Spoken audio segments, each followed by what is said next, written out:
ন্যায্য জ্বালানি রূপান্তর ইশতেহার সেটি আপনাদের সামনে উপস্থাপন করেছি।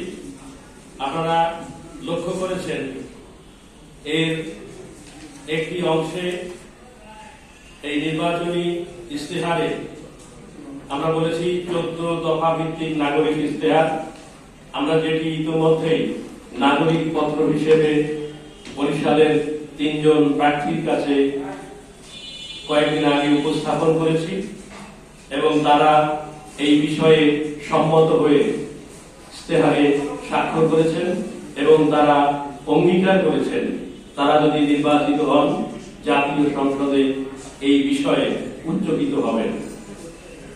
এবং সেই সাথে আমরা আজকের এই আয়োজনে তাদেরকে আমন্ত্রণ জানিয়েছি।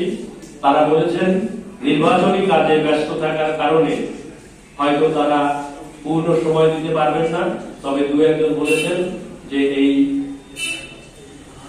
কর্মসূচির সাথে তারা একাত্ম এবং দু একজন এও বলেছেন যদি সম্ভব হয় কর্মসূচি চলাকালীন সময়ে আমাদের সাথে এসে সংহতি প্রকাশ করবেন।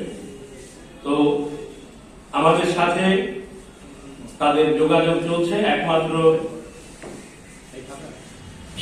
চরমরাই পীর সাহেব তিনি বলেছেন আমি আসলে এই বিষয়ে এই মুহূর্তে খুব একটা বুঝি না, আপনারা আমাকে যে ধারণা দিয়েছেন এই ধারণাটি আপনাদের কাছে যেমন স্পষ্ট আমার কাছে অতটা স্পষ্ট নয়।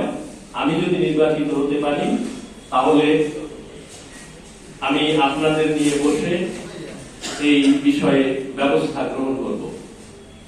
এবং তিনি সরাসরি বলেছেন যে তিনি আজকের এই কর্মসূচিতে আসতে পারবেন না। আর 2 জন প্রার্থীর মধ্যে অ্যাডভোকেট মজিবুর রহমান সরোয়ার এবং মনীষা চক্রবর্তী আমাদেরকে বলেছেন যে প্রোগ্রাম চলাকালীন সময় যদি সম্ভব হয় তারা এসে একাত্মতা প্রকাশ করবে। আমরা এই ইশতেহার নাগরিক পত্র হিসেবে তাদের কাছে ইতিমধ্যেই উপস্থাপন করেছি। এখন সেই ইশতেহারটিও আপনাদের সামনে আমি উপস্থাপন করছি। পরিচ্ছন্ন জ্বালানি ন্যায্য ভবিষ্যৎ নীতি নির্ধারণের সময় এখনই। নাগরিক সমাজ প্রস্তাবিত বাংলাদেশের ন্যায্য জ্বালানি রূপান্তর ইশতেহার। বাংলাদেশের জাতীয় সংসদ নির্বাচন আগামী 12 ফেব্রুয়ারি 2026-এ অনুষ্ঠিত হবে।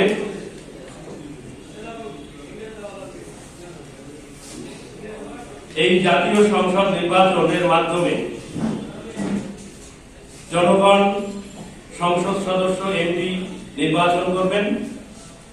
জাতীয় সংসদ হল দেশের সর্বোচ্চ নীতি নির্ধারণী প্রতিষ্ঠান। এবারের জাতীয় সংসদ নির্বাচন দেশের জ্বালানি রূপান্তরের জন্য অত্যন্ত গুরুত্বপূর্ণ, কারণ বাংলাদেশের জ্বালানি রূপান্তর বর্তমানে এমন এক যুগ সন্ধিক্ষণে দাঁড়িয়ে আছে যেখানে জ্বালানি রূপান্তর সংক্রান্ত বহু গুরুত্বপূর্ণ সিদ্ধান্ত আগামী জাতীয় সংসদ গ্রহণ করতে হবে।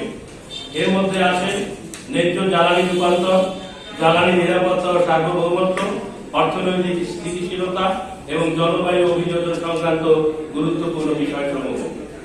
ত্রয়োদশ জাতীয় সংসদে গৃহীত নীতি পরিকল্পনার খাতে